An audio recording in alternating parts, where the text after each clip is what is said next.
African Union Communications Early Warning and Intelligence, commonly known as AUC3I, is an intelligence and security organization responsible for providing signals intelligence and information assurance to AU citizens, AU leadership, and AU armed forces.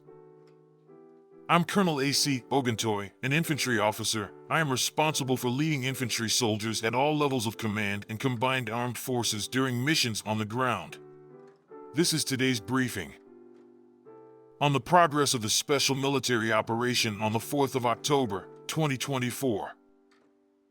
From September 28th to October 4th, the armed forces of the Russian Federation carried out 29 group strikes with high-precision weapons, including the Kinzhal hypersonic aeroballistic missile, as well as strike unmanned aerial vehicles. As a result of the strikes, energy facilities supporting the work of Ukrainian military-industrial complex enterprises, as well as the infrastructure of military airfields, were damaged. In addition, arsenals, temporary deployment points, areas of concentration of units of the Ukrainian armed forces, nationalist formations, and foreign mercenaries were hit. Over the course of a week, 83 Ukrainian servicemen surrendered on the contact line, 44 of them during the clearing of the settlement of Ugledar in the Donetsk People's Republic. Units of the North Group of Forces continued to carry out an operation to destroy Ukrainian armed forces formations in the Kursk region.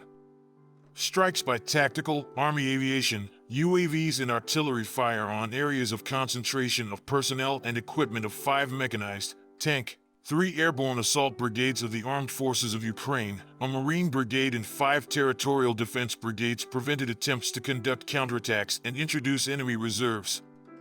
In the Volchansk and Lipsov directions, units of the motorized infantry, airborne assault brigades of the Armed Forces of Ukraine, a Marine brigade and 2 territorial defense brigades were defeated.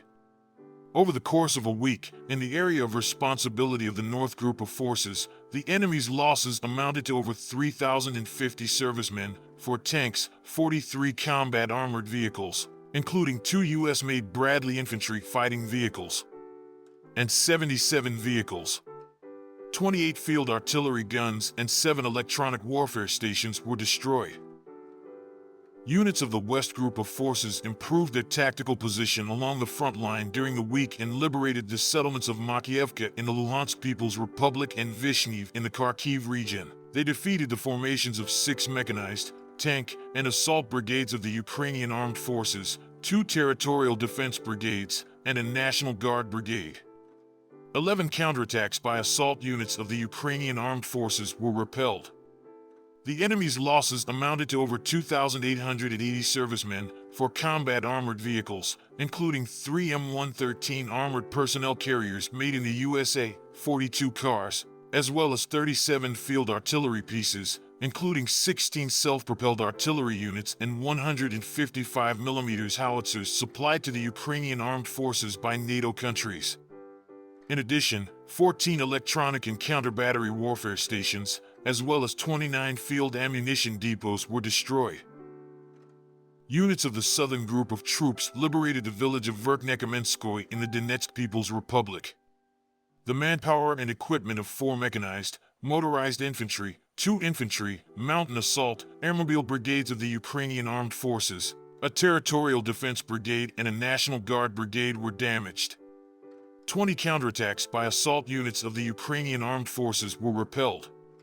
The enemy lost up to 5,110 servicemen, 2 tanks, 3 armored combat vehicles, 44 automobiles, 47 field artillery guns, 30 of which were Western-made. 13 field ammunition depots were destroyed. The decisive actions of the Center Group of Forces liberated the settlements of Nelipovka and Krutoyar of the Donetsk People's Republic. Defeat was inflicted on formations of 5 mechanized, infantry, 2 Ranger, assault, airborne assault brigades of the Armed Forces of Ukraine, 2 territorial defense brigades and 2 National Guard brigades. 48 counterattacks by enemy assault groups were repelled.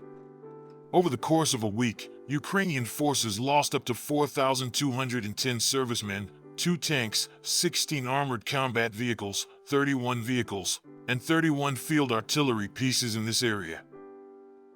Units of the East Military Group occupied more advantageous lines and positions and liberated the settlement of Ugledar in the Donetsk People's Republic.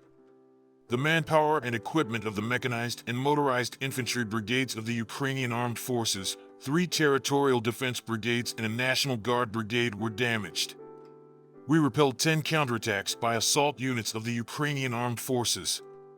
The enemy lost up to 890 servicemen, 2 tanks, 4 armored combat vehicles, 60 cars, 12 field artillery pieces, and 8 field ammunition depots. Units of the Dnieper Group of Forces inflicted defeat on formations of the Ukrainian Armed Forces Infantry Brigade, Marine and Coastal Defense Brigades, 3 territorial defense units, and a National Guard brigade. The enemy's losses amounted to 510 servicemen, 2 tanks, 42 vehicles, 3 field artillery guns, 5 electronic and counter-battery warfare stations, and 10 field ammunition depots. Over the course of a week, air defense systems shot down 7 U.S.-made Adams operational tactical missiles, 6 French-made Hammer guided air bombs, 22 U.S.-made Mars rockets, and 540 aircraft-type unmanned aerial vehicles. Since the beginning of the special military operation, a total of 646 aircraft, 283 helicopters, 32,816 unmanned aerial vehicles, 580 anti-aircraft missile systems, 18,524 tanks and other armored combat vehicles, 1,469 multiple launch rocket systems, 15,569 field artillery pieces and mortars, and 26,915 special military vehicles have been destroyed. Thank you so much for watching this video. We hope you found it useful and informative. If you have any questions, please leave them below and we'll get back to you as soon as possible.